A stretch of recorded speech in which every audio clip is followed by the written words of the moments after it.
It takes a lot to unite red states and blue states these days, but Chris Kobach seems to have done it. Kobach, the Kansas Secretary of State and Vice Chair of Donald Trump's new quote-unquote Election Integrity Commission, has asked every state for reams of data on their voters, names, addresses, voting history, partial social security numbers, and more. 48 states and the District of Columbia are now refusing his request. 21 states have flat out said no, and another 27 say they will only partially comply. Arkansas is so far the only state to hand over any data. Maryland rejected the request after the state attorney general, a Democrat, said it was repugnant and, quote, "It appears designed only to intimidate voters and to indulge President Trump's fantasy that he won the popular vote." And joining me now is that Maryland Attorney General, Brian Frosh. Thank you very much for being here. Thank you for having me, Jonathan. So let me read you part of Chris Kobach's statement that he put out on Wednesday. He wrote, "While there are news reports that 44 states have refused to provide voter information to the commission, these reports are patently false, more fake news. This bipartisan commission on election integrity will continue its work to gather the facts through public records requests to ensure the integrity of each American's vote because the public has a right to know." I mean, this is, part of it is, the president trying to prove that 3 million undocumented immigrants voted in this election, but also to try to prove somehow there's a problem with election fraud and voter fraud, when neither of those things is true. Well, that's right. I mean, the president complains about being the victim of a witch hunt. This gives witch hunts a bad name. Chris Kobach has made a career out of voter suppression. In Kansas, he has gone on a campaign to suppress the vote, to make it as difficult as possible. It's harder to vote in Kansas than it is anywhere else in the United States. And he has also tried to prosecute people for what he claims is voter fraud. He found, I think, after looking at a number of different elections in Kansas, 6 people who he says voted twice. That's it. One of the things, there's voter suppression, but there are a lot of people, and tell me if you agree, who believe that this so-called Election Integrity Commission is really about purging voters from the voter rolls. Absolutely it is. They want to stop people from voting. I think that's what their real objective is. They want to intimidate people. They want to take them off the rolls. There was a report that I saw recently that said that there were millions of people who were registered in more than one state, but when they boiled it down and actually figured out how many it was just a handful. The fact is that voter fraud is extraordinarily uncommon. We have a real problem in our country with our elections, and that is that it was the subject of Russian hacking in the last election. That's something to be concerned about.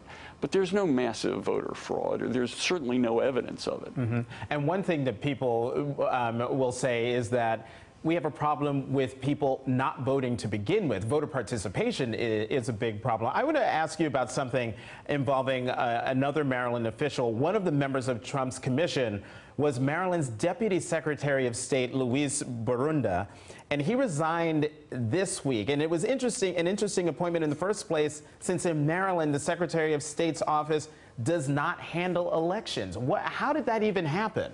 I have no idea how that happened. As you say, the Secretary of State has nothing to do with it.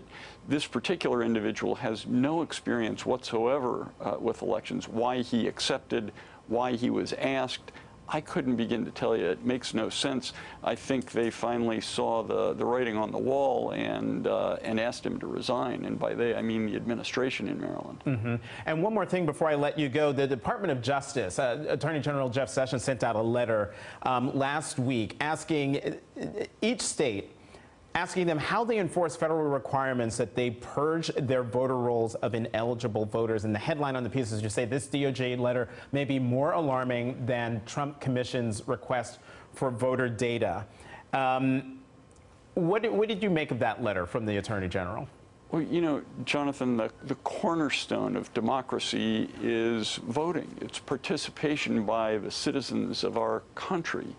And it looks to me like this administration is on a campaign to stop people from participating in elections, to stop them from voting. Maryland Attorney General Brian Frosh, thank you very much for being here. Great to be with you. Trump's attempt to collect voting data on millions of Americans may also be a threat to national security. That's the argument of Michael Chertoff, the former Homeland Security Secretary under George W. Bush, who points out in a Washington Post op-ed that collecting all that information in one place would create a juicy target for foreign adversaries looking to disrupt American elections. That sound familiar to anybody? Back with me, Malcolm Nance and Bianna Golodryga. Does that sound familiar to either of you? Oh, God. Yeah, it's very familiar. And, you know, Chertoff's right. He's absolutely right. This would be the easiest database to steal because, as we know, they had no encryption for any of this. They wanted states to upload these Excel files to a computer that was not secure. And by doing that, anybody could take it. Now, you know, in 2015, we had the OPM hack, where the Chinese government stole the database of many people that work for the United States government, millions almost. But imagine stealing the voter registration database of Northern Virginia and then scrubbing that against everybody who lives in, I don't know, Langley, or Falls Church next to the CIA, or Fort Meade, Maryland, in Laurel and in Columbia, right next to that. And you would have the real names, addresses, social security numbers of U.S. intelligence officers in the tens of thousands. And it's not just a hypothetical, because we now know that this is exactly what the Russians were trying to get their hands on, and were snooping around. But look, take a step back, because there are some things that the president does. You can say, listen, I can understand the politics behind that. The politics of this mission just don't make sense. You have bipartisan animus about this commission right now. You're hearing from both Republicans and Democrats saying, I'm not giving you this data. You've got a looming budget potential crisis. You've got a health care bill that still remains to be passed. And you've got tax reform. All of these agendas that you would think a president, given that he controls all three houses, would be able to achieve. And this just creates bad blood within a party that's already feuding within itself. And to add to like the scary nature of all of this and the juicy target of all this, in a filing in D.C. court, where a privacy group is trying to stop this data collection, Kobach described how the files will be transmitted and stored. The Safe Access File Exchange, SAFE, is an application for security exchanging files. States will upload data to the SAFE website, and commission staff will download the files from SAFE onto White House computers. Now, get a load of this. Our intrepid producer clicked Kobach's link for the SAFE site in Chrome, and she got a warning message. And the warning message is, your connection is not private. Attackers may be trying to steal your information. For example, passwords, messages, or credit cards. Like, what? Malcolm, don't look at me. You know, there was a presidential cybersecurity executive order earlier this year signed by a gentleman named Donald Trump that says the U.S. government cannot transmit information not using secure methodologies that are to U.S. government standards, and that would be the policy for the United States government. Is this an official commission or not? I mean, is it volunteers? You know, because they don't seem to have any idea of what they are trying to do other than to get that voter data information. And, you know, I think the Chinese would love it. Right, but I mean, they want to get that voter data information. It's a juicy target for the Chinese, the Russians. It could be anybody. Right. The guy on the couch who's untold number of pounds that the president keeps talking about.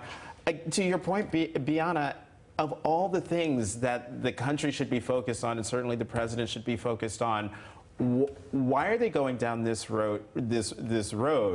And why are they putting all that information in a place where people can get it? Well, it goes back to the intelligence head saying that the president didn't bring up cyber threats from the Russians in any of the conversations with them. He cares more about crowd sizes. He cares more about being elected legally and without Russian interference. I mean, this is something that clearly is on his mind more than, let's say, governing the country at times. And that's what's scary. I mean, just within the last couple of hours, you had Vladimir Putin at a press conference in Germany say, well, you heard heard what President Trump said. He said that he believed me when I told him that Russia wasn't involved in any of the hackings. But you'll have to get him to really confirm that. Puts the ball right in President Trump's backyard again, and he doesn't want to have to deal with it. Right, and the president will just say no. Yeah. It could have been anybody, which leads to the larger question, and that is, leave aside this in election, whatever it is, how safe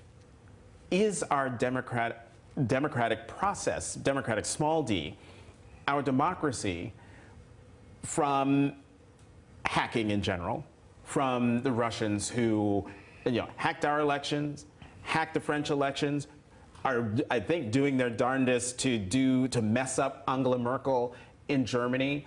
If the United States does not take this seriously, and this commission certainly doesn't take it seriously, how safe is our democracy from something like from Russia or from this commission? Well, democracy is under attack.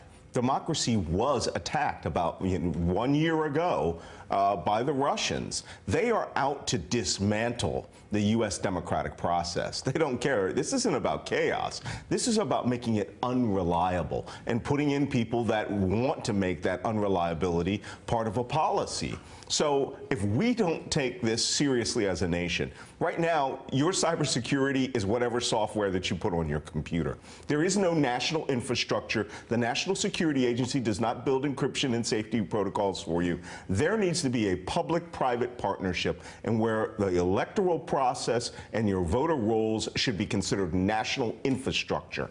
And this administration views it the opposite. It's something that's fungible, something that can be, traded. Yeah, maybe I'll just become a Luddite and I give up all of my technology. Thank you, Malcolm Nance, Bianca Golodryga. Thank you very much for being here. Hey there, I'm Chris Hayes from MSNBC. Thanks for watching MSNBC on YouTube. If you want to keep up to date with the videos we're putting out, you can click subscribe just below me, or click over on this list to see lots of other great videos.